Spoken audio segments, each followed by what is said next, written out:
மாட்டணும். டேய் யாரா சொல்லிருப்பா?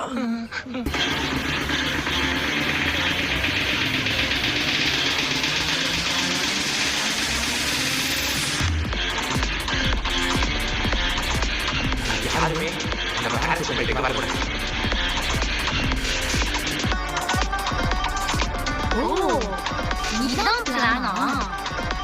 இவனுங்களை பழி வாங்கறதுக்கு கரெக்டான டைம். நாளை சொன்னு பார்த்தா நடுவில் வந்து குத்திட்டு போவா. வாங்க சும்மா பண்ணுவா. வரடா பயாசு. மிஸ் நம்ம கிளாஸ்ல பிரவீன் ஃபயா சஷ்மிலா இருக்காங்க மிஸ். Parents teacher meeting. அவங்க பேரண்ட்ஸ் கிட்ட சொல்ல மாட்டாங்களா? அவங்க பேசுறத நான் கேட்டேன். அதாவது